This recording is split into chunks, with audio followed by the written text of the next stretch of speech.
Doctor Baba Saheb Ambedkar open university.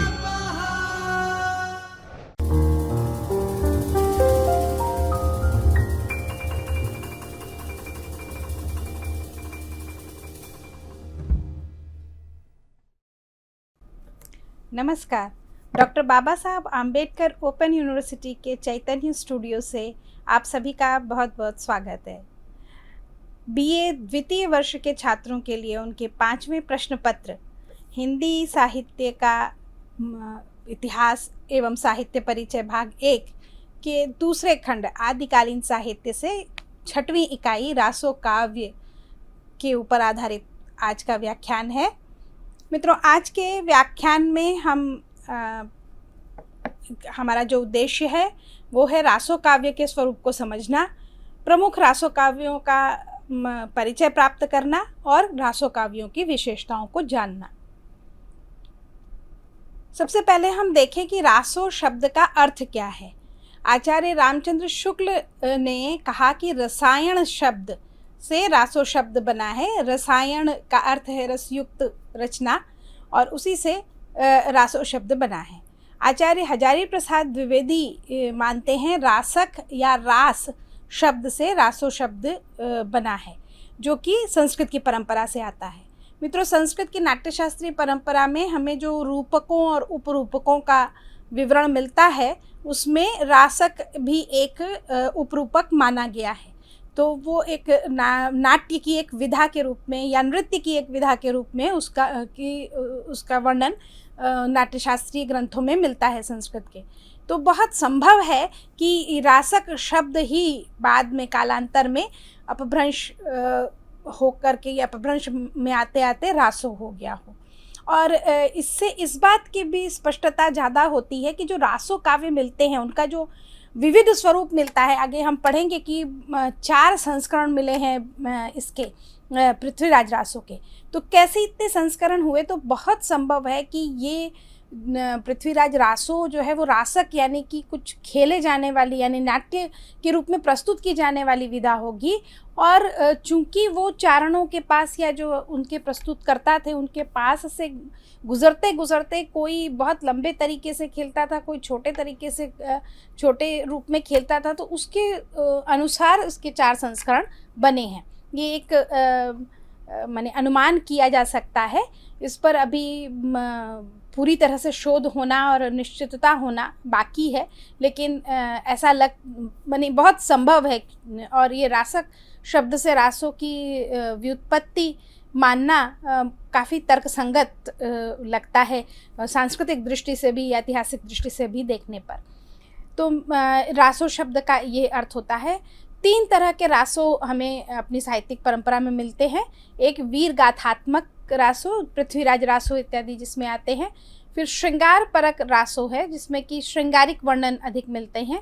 फिर धार्मिक और उपदेश मूलक रासो भी हमें मिले हैं, जो कि जैन परंपरा में के रास हैं। वहाँ पे रासो शब्द की जगह रास शब्द का प्रयोग ज़्यादा हुआ है। और ये इस तरह के 3 तरह के रासो मिलते हैं। अब हम एक नज़र डाल लें कि कौन कौन सी प्रमुख कृतियाँ हैं। तो वीर गाथात्मक जो रासो साहित्य है वही अधिक है और इसी के आधार पर आचार्य रामचंद्र शुक्ल जी ने आदिकाल का नाम वीर गाथा काल भी दिया था। आदिकाल तो आचार्य हजारी प्रसाद द्विवेदी जी का दिया हुआ नाम है। उन्होंने आचार्य रामचंद्र शुक्ल ने जब लिखा था और उस समय उनको जितना जो भी साहित्य मिला था तो उनको विशेष रूप से यही रासो वीरगाथात्मक रासो ही मिले थे, जिसके आधार पर उन्होंने वीरगाथा काल उस काल को कहा था। तो पृथ्वीराज रासो है एक सबसे प्रमुख, चंद बरदाई उसके लेखक हैं। फिर हमीर रासो हैं, शारंगधर उसके लेखक। खुमाण रासो, दलपति विजय लेखक। परमाल रासो जिसको आल्हा खंड के नाम से भी जाना जाता है, जगनीक उसके कवि हैं। और विजयपाल रासो, नल्ह सिंह भाट उसके रचनाकार हैं। श्रृंगार परक जो रासो हैं उनमें 2 ही रासों का नाम विशेष रूप से लिया जा सकता है।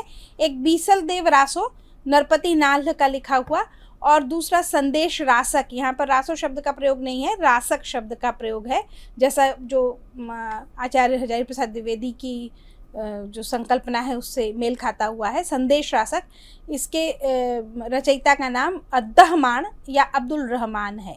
अद्दहमान अपभ्रंश में उनके नाम को इस प्रकार से बोला जाता है, अद्दहमान।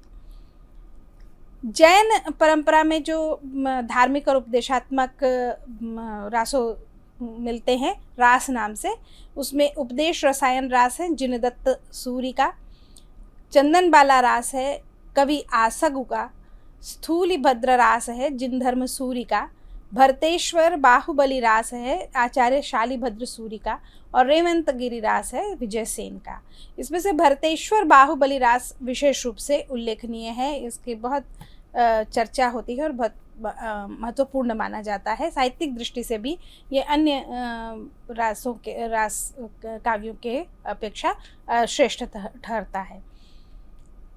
अब हम थोड़ा सा परिचय प्राप्त कर ले। जो सर्व प्रमुख रासो है पृथ्वीराज रासो। रासो साहित्य की बात आती है तो पृथ्वीराज रासो का नाम सबसे पहले आता है, जैसा कि हमने पहले ही भी चर्चा कर ही ली कि इसके रचनाकार चंद बरदाई हैं। कहते हैं कि चंद बरदाई पृथ्वीराज के सखा थे, उनके दरबार में थे और वहाँ साथ में रहते हुए उन्होंने जो भी देखा उसका वर्णन उन्होंने अपने महाकाव्य में किया है। लेकिन ये पूरी तरह से सच प्रतीत होता नहीं है। जिस तरह का वर्णन जिस तरह का मिलता है उसमें ये बात कुछ थोड़ी अतिशयोक्ति सी लगती है। बहुत संभव है कि वो रहे हों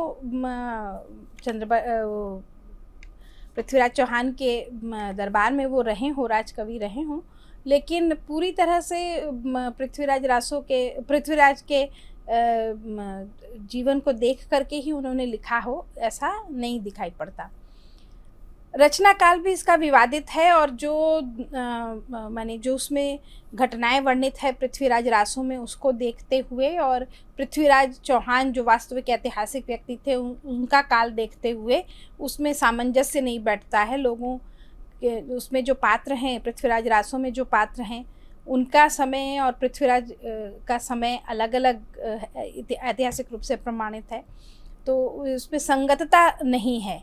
तो इसलिए ये बड़ा कठिन हो जाता है समझना कि ये वस्तुतः उस समय लिख रहे हैं कि बाद में लिखा था और फिर उन्होंने गड्ढ-मड्ढ कर दिया, दो अलग अलग काल के लोगों को उन्होंने एक साथ मिला दिया, या कैसे किया है। तो बहुत सारी इसमें विद्वानों की इस पर चर्चा चलती है कि उसका काल क्या हो सकता है।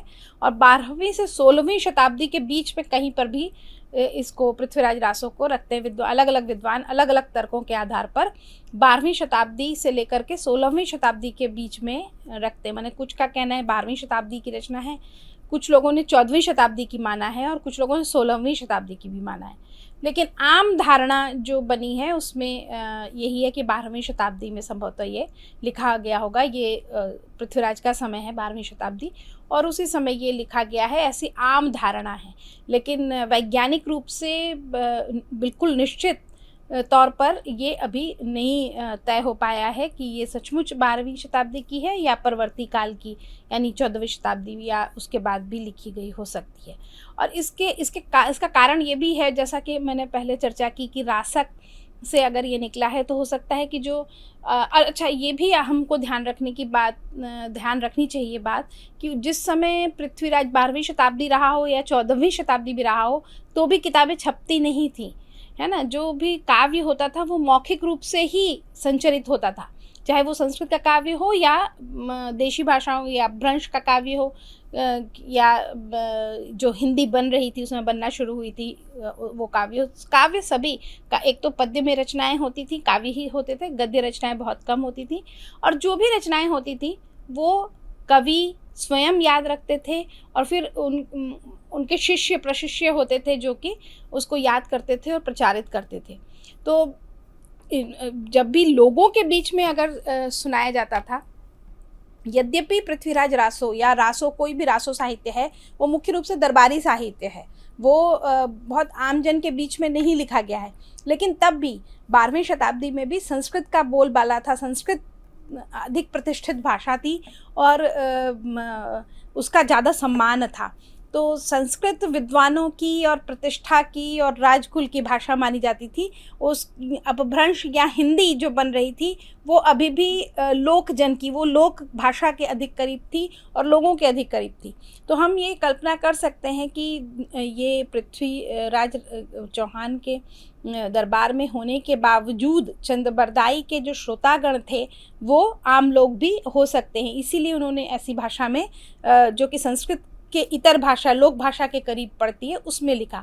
तो जब जब उन्होंने रचा होगा और उसके बाद जब वो लोगों के पास गया और पीढ़ी दर पीढ़ी उसको गा करके सुनाने की परंपरा बनी, तो उसमें वो निरंतर परिवर्तित होता रहा। तो इसके कारण हो सकता है कि तथ्यों की भी बहुत हेरा फेरी हुई हो, भाषा की भी बहुत हेरा फेरी हुई हो, और जो विद्वानों के सामने जो आज समस्या है कि अलग अलग उसके संस्करण मिलते हैं और उसमें अलग अलग कुछ थोड़ी सी अलग प्रकार की भाषा है या अलग कुछ मिलता है, तो उसका कारण ये भी हो सकता है कि मौखिक परंपरा, चारणों की मौखिक परंपरा में या कथा गायकों की मौखिक परंपरा में होने के कारण उसमें आसानी से परिवर्तन आता चला गया। तो भी हम अभी मान के चलेंगे कि 12वीं शताब्दी की ये रचना है। रासो काव्य परंपरा का यह प्रतिनिधि ग्रंथ माना जाता है, जैसा कि शुरू से बता ही रहे हैं। आचार्य रामचंद्र शुक्ल जी ने इसको हिंदी का पहला महाकाव्य कहा है। उन्होंने कहा है कि पृथ्वीराज रासो पहला महाकाव्य है और चंद्रबरदाई पहले महाकवि। प्रबंध काव्य है ये और चरित काव्य है। प्रबंध काव्य कहने का मतलब है प्रबंध काव्य और मुक्तक काव्य दो तरह का हो सकता है। तो प्रबंध काव्य है जिसमें एक ही कथा पूरे रचना में चलती है। मुक्तक जिसमें कि हर पद्य या 4-6 पद्यों का एक संकलन एक बात कहता है और उसके बाद फिर बाद के पद्य कुछ और कहते हैं। तो मैंने उनमें कथा की तारतम्यता पूरी ग्रंथ में नहीं होती है।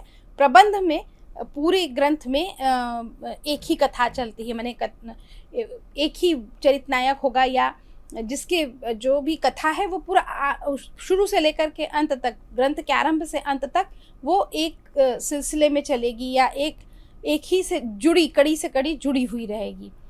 और चरित काव्य है जो कि पृथ्वीराज चौहान का चरित इसमें वर्णित है, इसलिए निश्चित रूप से ये चरित काव्य है। ये संस्कृत महाकाव्यों की जो परंपरा थी, संस्कृत महाकाव्यों के जो मानक तय थे, जो जिस तरह से संस्कृत महाकाव्य लिखे जाते थे, कुछ ये उसी परंपरा में, उसी परिपाटी पे लिखा गया महाकाव्य है। जैसे मंगलाचरण आरंभ में होता था, सज्जन प्रशंसा, दुर्जन निंदा इत्यादि इत्यादि चीज़ें हुआ करती थी, ये रूढ़ी थी संस्कृत महाकाव्यों में, इसी प्रकार से आरंभ करते थे। तो इसी तरह से पृथ्वीराज रासो में भी दिखाई पड़ता है। इसके 4 संस्करण मिले हैं, जैसा कि मैंने चर्चा की ही, बृहत, मध्यम, लघु और लघुतम। तो बृहत संस्करण जो है वो 2500 पृष्ठों का लगभग है और बहुत संभव है कि ये एक समय में न रचा गया हो, बल्कि वही मौखिक परंपरा में उसमें चीज़ें जुड़ती चली गई होंगी रुचि के अनुसार, उस काल के अनुसार और लोगों की मांग के अनुसार, और ये इस तरह इतना बृहत काय वो बन गया। हालांकि बृहत, मध्यम, लघु और लघुतम में माने वही घटनाओं का हेरफेर है, बाकी तथ्यों में बहुत ज़्यादा परिवर्तन नहीं है। तो भी हम ये मान सकते हैं कि मौखिक परंपरा में होने के कारण इसके ये 4 संस्करण आए हैं। इसके अध्यायों का नाम समय है, यानी कि जो महाकाव्य है उसमें संस्कृत में सर्ग, निश्चित रूप से सर्ग ही अधिकतर रखा जाता था। महाकाव्यों के जो अलग अलग अध्याय विभाजित किए जाते थे उसका नाम रखा जाता था सर्ग। इसमें समय रखा गया है और उसमें संपूर्ण महाकाव्य में 69 समय हैं, माने 69 अध्याय हैं। वर्ण विषय जैसा कि आप जानते ही हैं, पृथ्वीराज चौहान का जीवन चरित इसमें वर्णित है और उसमें मुख्य रूप से पृथ्वीराज चौहान द्वारा जो किए गए युद्ध थे, वीरतापूर्ण युद्ध जिसमें उनकी वीरता दिखाई दे रही हो वो, और उनके कई एक विवाह हुए थे, उन सभी विवाहों का वर्णन हुआ है। भाषा इसकी पिंगल है। पिंगल मतलब राजस्थानी मिश्रित ब्रज भाषा, मतलब मूलतः ब्रज भाषा है, लेकिन वो इस प्रकार की ब्रज भाषा है जिसमें थोड़ी सी राजस्थानी भी मिश्रित है। हालांकि पृथ्वीराज रासो की जो भाषा है उसमें केवल इन्हीं दो भाषाओं का ही नहीं, तमाम भाषाओं के शब्द उसमें ढूंढे जा सकते हैं। वो एक तरह से एक कोश हो गया है उस समय की भाषाओं की स्थिति को जानने के लिए। तो बहुत सारे तरह की भाषाओं के शब्द उसमें मिलते हैं, लेकिन फिर भी हम मान सकते हैं कि मुख्य रूप से ये राजस्थानी मिश्रित ब्रज भाषा है, जिसको कि पिंगल नाम से कहा गया। मुख्य जो रस हैं वो वीर और संभोग श्रृंगार, जैसा कि अभी वर्ण्य विषय के विषय में जब बताया तो उसमें स्पष्ट हो ही गया कि वीरतापूर्ण युद्ध का वर्णन है, जिसमें कि वीर रस का परिपाक हुआ है। और उनके विवाहों में पृथ्वीराज चौहान के जो कई एक विवाह वर्णित है, उसके जरिए संभोग श्रृंगार को बताया गया, दिखाया गया है। दूहा, कवित्त, गाथा, इस तरह के बहुत सारे छंदों का प्रयोग, लगभग 68 छंदों का प्रयोग इसमें मिलता है। बहुत सारे विद्वानों ने कहा है कि ये छंद कोश है, छंदों का ये कोश है एक तरह से। कोई भी छंद का नाम लीजिए, आपको पृथ्वीराज रासो में उसका उदाहरण मिल जाएगा। कवि का सबसे सर्वप्रिय छंद, चंद्रबरदाई ने क्या सबसे प्रिय छंद छप्पै लगता है, क्योंकि छप्पे में उन्होंने सबसे ज़्यादा रचना की है। और इसके काव्य की शैली स्वाभाविक है, ओजपूर्ण और माधुर्य गुण युक्त है। ओज उनका युद्ध के वर्णनों में आया है और माधुर्य गुण उनके श्रृंगारिक वर्णनों में आया है। दूसरा जो महत्वपूर्ण रासो है वो है परमाल रासो, जिसको आल्हा खंड भी कहा जाता है, क्योंकि वस्तुतः परमाल रासो पूरा का पूरा उपलब्ध नहीं हुआ, लिखित रूप में उपलब्ध भी नहीं हुआ है। ये आल्हा गायन होता है और उस समय 1848 में संभवतः वो किसी अंग्रेज़ अधिकारी ने देखा, सुना और उसको ये महत्वपूर्ण लगा और उसने उसको संकलन करके गाते थे। वो माने आल्हा गायन करने वालों की परंपरा थी और वो गायन करते थे और उसमें से निकाल करके उन्होंने फिर पुस्तकाकार उसको प्रकाशित कराया। तो इस तरह से इसका आल्हा खंड ही मिला है, जिसके कारण इसको आल्हा खंड भी कहा जाता है। लेकिन बाद में विद्वानों ने शोध करके और जब श्याम सुंदर दास जी ने इसका संपादन किया तो इसको परमाल रासो नाम दिया और माना कि ये पूरा ग्रंथ रहा होगा, जिसका कि अब केवल आल्हा खंड रह पाया है। रचनाकार इसके जगनीक माने जाते हैं और रचना काल कब रचा गया ये स्पष्ट नहीं है। 15वीं शताब्दी का अनुमान होता है कि संभवतः यह 15वीं शताब्दी में रचा गया होगा। लोकगीत शैली में लिखा गया वीर काव्य है, बहुत ही ओजपूर्ण है। इसका जो गायन होता है वो एकदम नसें फड़का देता है। माने अकर्मण्य व्यक्ति भी इसको सुन करके एकदम उत्तेजित और कुछ कर गुजरने के लिए सन्नद्ध हो जाए, इस प्रकार से इसकी भाषा और इसकी लय जो है, गायन है इसका, बहुत ही खून में उबाल लाने जैसा है। बुंदेलखंडी प्रभावित ब्रज इसकी भाषा है। बुंदेलखंडी वैसे भी काफ़ी ओजपूर्ण भाषा मानी जाती है और उससे प्रभावित जो ब्रज भाषा है वो इस काव्य की भाषा है। 36 खंडों में ये विभाजित है। इसमें भी सोरठा, दोहा, छप्पै, कुंडलियाँ और संस्कृत छंदों का भी प्रयोग इसमें दिखाई पड़ता है। दो हमने मुख्य रूप से वीरगाथात्मक उसका परिचय, रासों का परिचय प्राप्त किया। अब श्रृंगारिक रासों में भी दो का हम परिचय प्राप्त करेंगे। पहला है बीसल देव रासो जिसके कि नरपति नाल रचनाकार हैं। 1155 ईस्वी इसका समय है लिखे जाने का, ये लगभग निश्चित है। 4 खंडों में ये विभक्त है, श्रृंगारिक रचना है। मुख्य रस वियोग श्रृंगार है। इसमें बीसल देव का विवाह होता है उड़ीसा की राजकुमारी से, और राजकुमारी के कुछ ताने से, कुछ कहने से वो बहुत कुपित होकर के या रूठ करके वो चले जाते हैं, उड़ीसा चले जाते हैं और 12 वर्षों तक रानी और राजा का विछोह रहता है। और उसी 12 वर्ष के समय का वर्णन विशेष रूप से है इसमें, उस विरह काल का इसमें वर्णन है। और उसके बाद अंत में राजा और रानी का मिलन होता है। इसकी भाषा अपभ्रंश प्रभावित पुरानी हिंदी है। 12वीं शताब्दी के मध्य की रचना है ये, और उस समय अपभ्रंश भी चल रही थी और हिंदी बन रही थी। तो वैसे ही मतलब अपभ्रंश का काफ़ी प्रभाव लेकर के जो हिंदी पुरानी हिंदी है वो इस महाकाव्य की भाषा है। दूसरा श्रृंगारिक रासो जो है, जो रासक के नाम से संदेश रासक, इसके रचनाकार अद्दहमाण और रचनाकाल इसका भी 12वीं शताब्दी ईस्वी है। ये 3 प्रक्रमों में विभक्त है, छोटी सी रचना है, 223 पद्य हैं केवल इसमें, और इसमें भी मुख्य रस वियोग है, वियोग श्रृंगार। इसमें भी कथा में यही है कि एक नायिका का विवाह होता है और पति जो है वो व्यापार के सिलसिले में या किसी काम से वो गुजरात खंबात चला जाता है, और एक पथिक उसको मिलता है नायिका को, जो कि उसको पता चलता है कि वो भी जा रहा है वहाँ खंबात। तो वो अपने पति के लिए संदेश भेजना चाहती है, और पूरे बार बार पथिक जाने को उद्यत होता है और रोक करके फिर वो करुण संदेश अपना सुनाती है, और अंत में जब वो पथिक को अंततः विदा करती है तो देखती है सामने से पति आ रहा है। तो क्षमा कीजिएगा, ये भी वियोग श्रृंगार का है। इसमें भी बहुत ही सुंदर ढंग से वियोग श्रृंगार का परिपाक हुआ है। सभी दशाएं इसमें बताई गई हैं। 22 प्रकार के छंदों का, इस छोटी सी रचना में 22 प्रकार के छंदों का प्रयोग है, जिसमें से रासा नामक छंद मुख्य है, और इसकी भी भाषा अपभ्रंश प्रभावित पुरानी हिंदी ही है।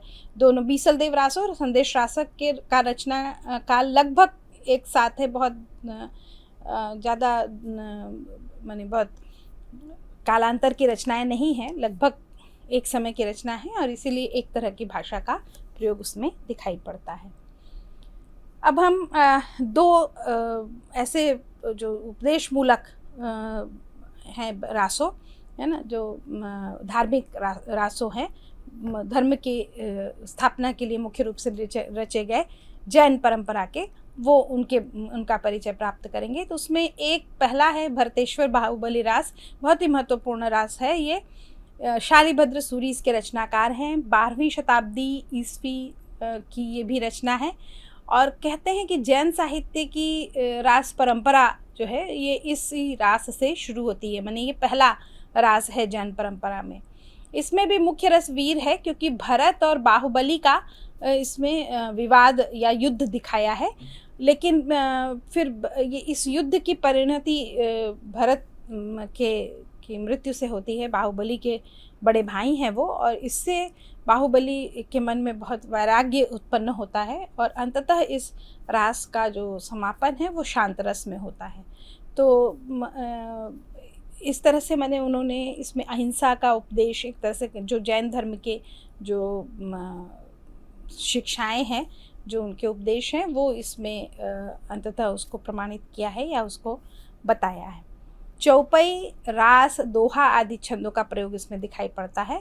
भाषा प्राचीन राजस्थानी और गुजराती प्रभावित अपभ्रंश है।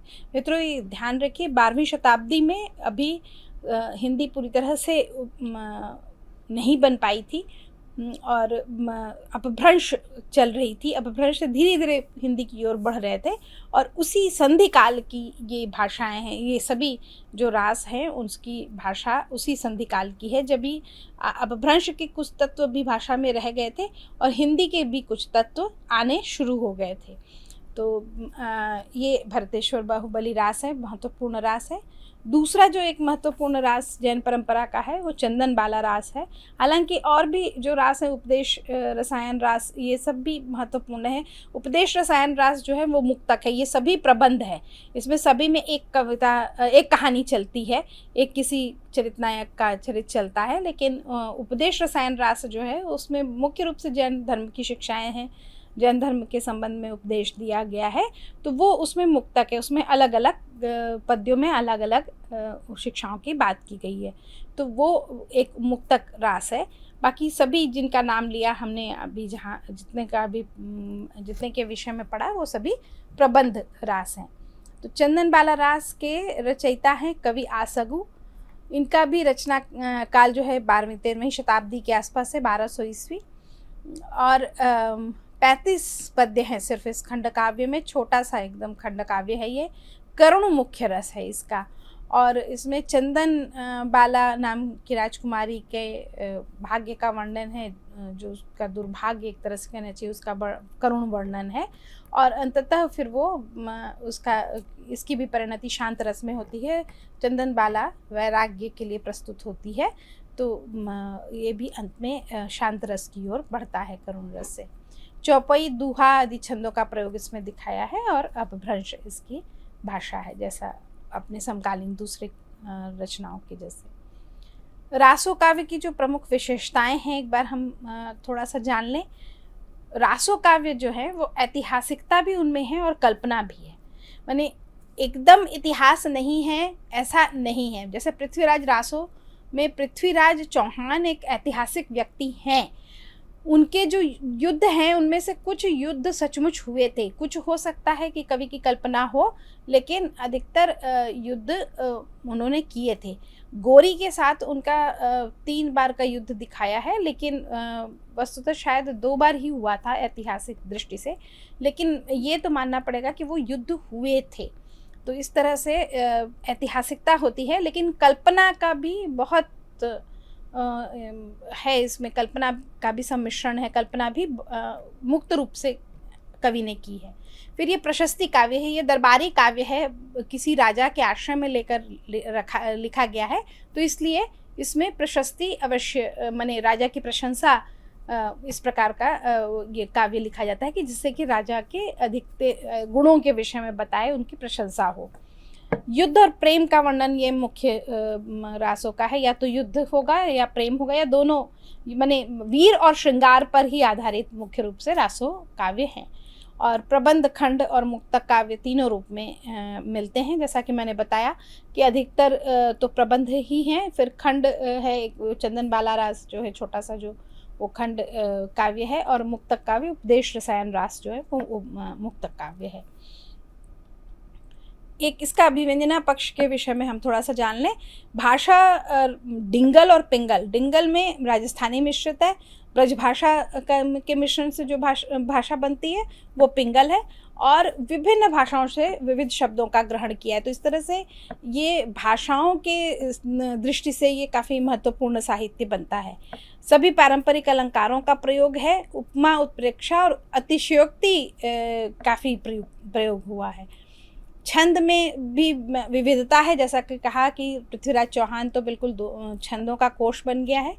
दोहा, चौपाई, गाहा, छप्पे, रोला, कुंडलिया, उल्लाला, पद्धरी आदि प्रमुख छंद हैं जो कि रासो काव्य में प्रयुक्त हुए हैं।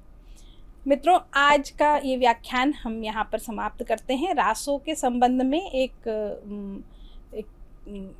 रूपरेखा हमने बताई, आप अपनी स्वाध्याय सामग्री से पढ़िए, और यदि आपको कोई समस्या आती है, कोई आपको शंका उपस्थित होती है, तो आप हमें baou.ba.hindi@gmail.com पर मेल कर सकते हैं।